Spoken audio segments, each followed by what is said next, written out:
I'm going to go over the process of how you get a PCB manufactured. So, for example, this PCB, which I've got, which is like my clock project, which is working in the background here.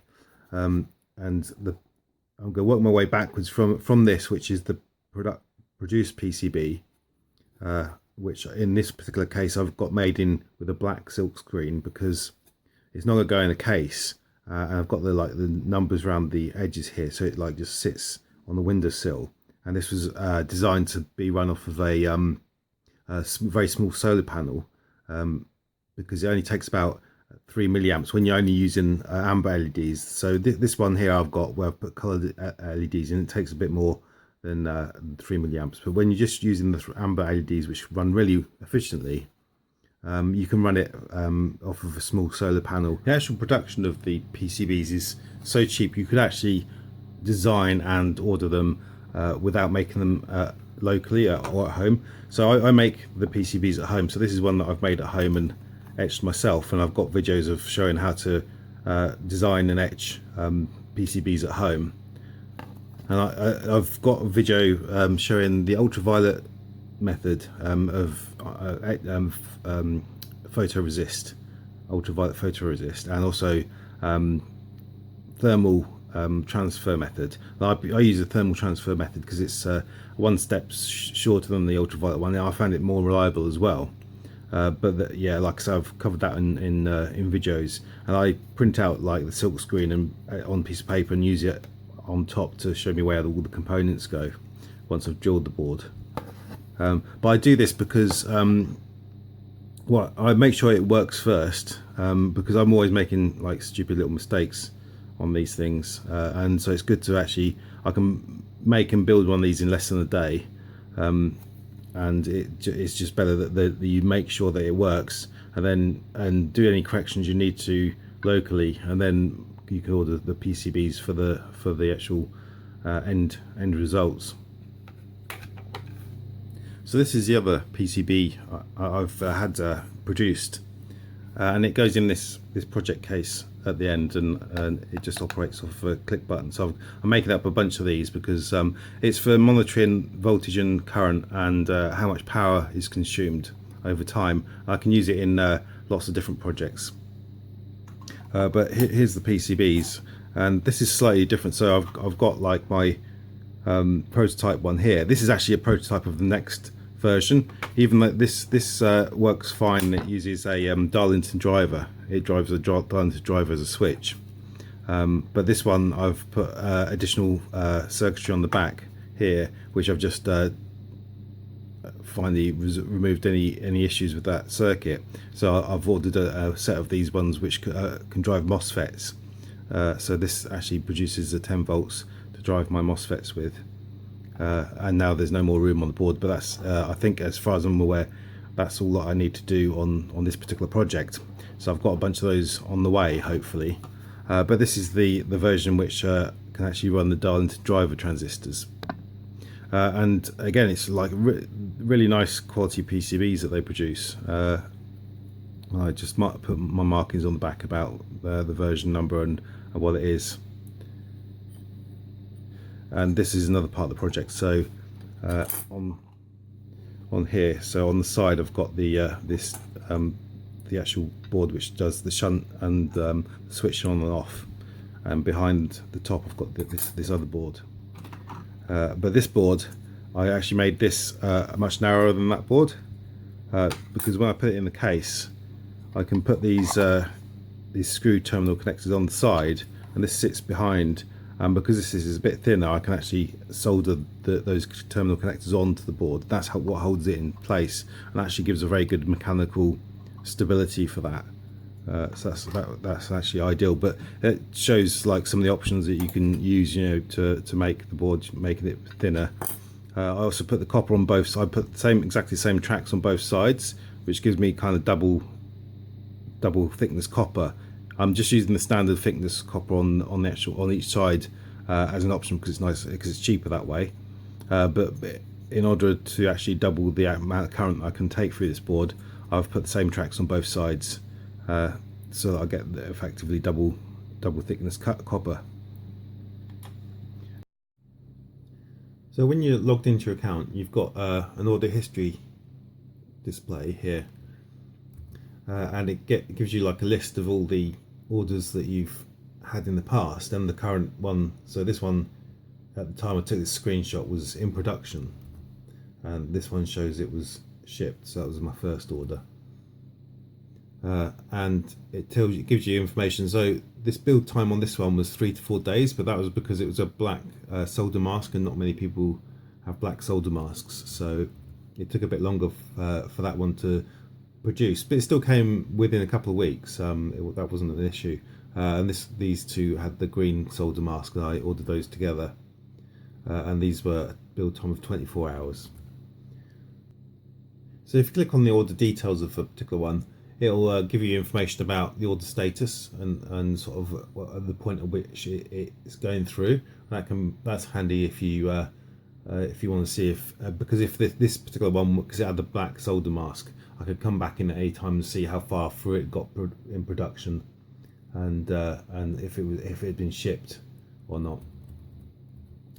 And it gives you all the details of that you actually selected as well. So if you come down to here, it tells you how much you paid and how many pieces, and the item options that you had when you uploaded the Gerber files.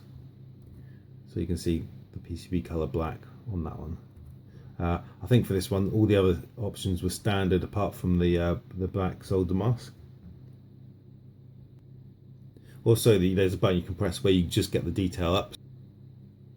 Now I logged in as the actual production process was in effect. So there's actually a button you can click, production process, there on any particular item, and it will show you how far through the production process it is. I thought it was really neat because here it got up to the solder mask when I logged in there, and you can see how long it takes between each process on the day. And I logged in later as well just to see the final time which it went through the process. So you can see here that it actually does span like a couple of days for this particular process. So on the website, you just upload your Gerber files in a zip file, and I'll go through which files you need to take from KiCAD, but you just place them into a single zip file and then upload them here, and it will take it and it will just process through it, and then it will just give you a display of what Gerber files you've uploaded, and then you can select your options. Okay, so it's uploaded this. So this is the first board which I had produced, and it gives you like so you can give it the boards a quick check over and make sure that you've got the right version of your PCB. And then you select the options down here. Now what I usually do is I go through, I select something if I want to change something, and I scroll back up and look on the top right and just see how much it's going to cost, just so I find out what the best prices. As I'm ordering it and it's going to take a couple of weeks and it's coming from China, I'm going to pay like about £8 postage. Might as well get as many boards, get a decent number of boards and make it worth my while, but not get too many boards. I try and keep it below £15 because £15 is like the import tax threshold. So if you keep it below £15, then hopefully you shouldn't have to pay any import tax, and you just get pay whatever the price is for the actual PCBs, and then you can choose your different options. It gives you little messages if it's going to take longer to manufacture or not. So all of I've always selected exactly just the default options, apart from changing the quantity on the PCB. For my solar LED clock, I used the black solder mask, and also PCB thickness for one of my boards I did as 0.8, so like half thickness for the boards, which I wanted to put the terminal connections on through the side of the case. So they're the only options I've ever changed. I've always kept everything else as standard, and that seems to I haven't had any issues. That the boards I've received are actually fantastic and great quality. So the files I actually upload to JLC PCB and probably any other manufacturer. I haven't used any other manufacturer's website, so I couldn't guarantee for other manufacturers, but I've only ever used KiCAD and JLC PCB, so these are the ones which I've used and have worked for me each time. So you zip all your files up into a single zip file, and then if I do unzip -L, I can see what's in that zip file. And so I always produce the following files. So the bottom solder mask, the drill files, and I'll actually go through KiCAD and show you how I produced these files from KiCAD.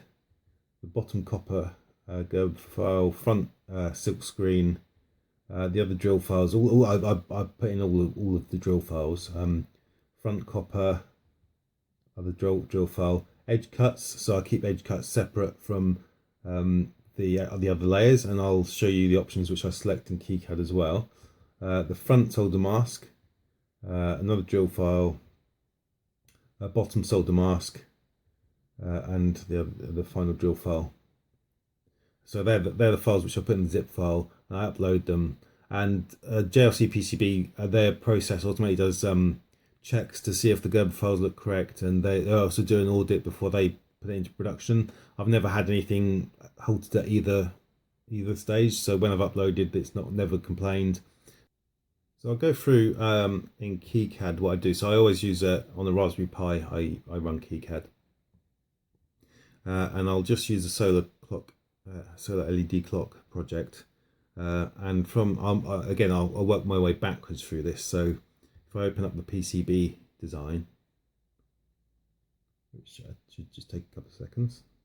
Okay, so this is the PCB design I use, and I used a round shape, and luckily I'm glad that it actually turned out really well through the production process, because I never really wasn't sure going into this how good it would be. But in here, so I'll explain about producing the files and everything, but also go through the basic how to some handy tips for laying out. So I've got a video previously where I've quickly gone through and done a schematic and then produced a PCB from it, and you can look at those videos. They were the very first time I'd ever used KiCAD, so they're a bit not very smooth, but they showed the actual process, and it's on the previous version of KiCAD as well, which isn't so good. But so now I've learned some shortcut keys. These are the shortcut keys I use. So if you place your cursor somewhere on your PCB and press F1, you can zoom into that area, and if you press F2, you zoom out. So that's a nice easy way of getting in and out of the board.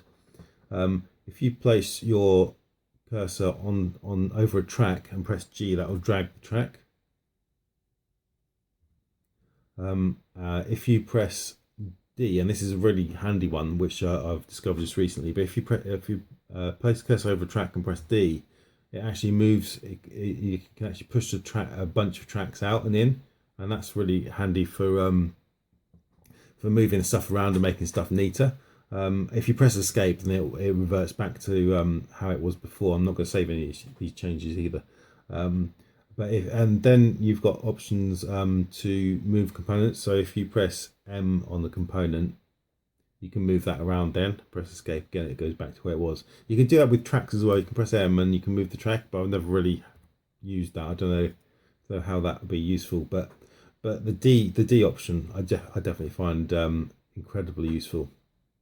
So when I actually come to produce Gerber files, so I click on the plot icon on the toolbar, and you come in here, and I always so you select Gerber file up at the top here because it needs to be Gerber files, and I select front and back copper, front and back silk screen, front and back mask, and edge cuts.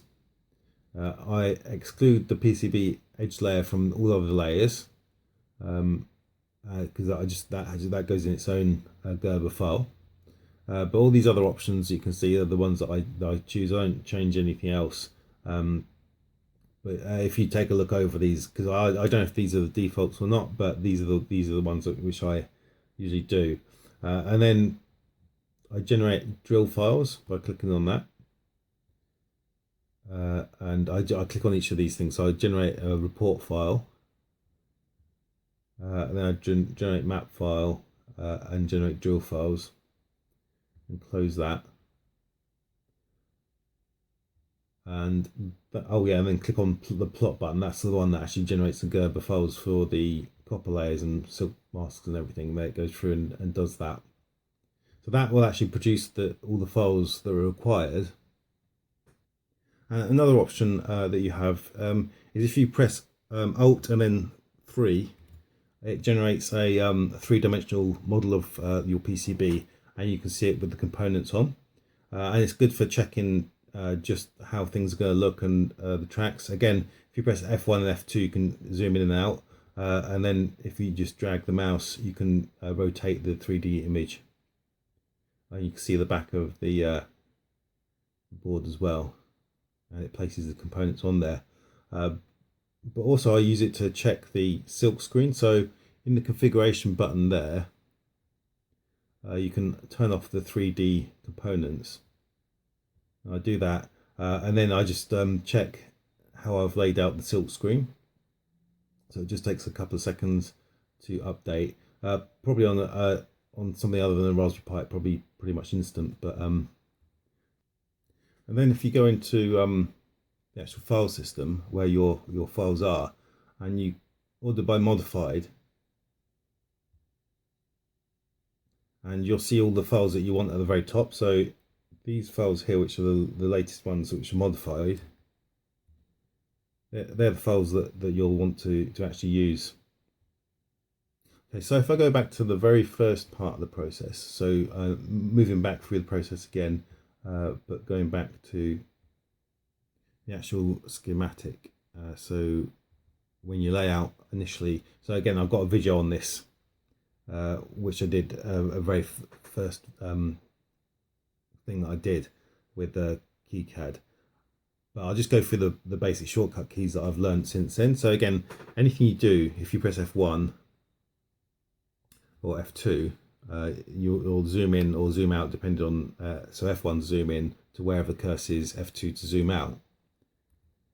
And then, so the keys are very similar. So if I move over a component and press G, it'll drag that component whilst dragging the wires as well.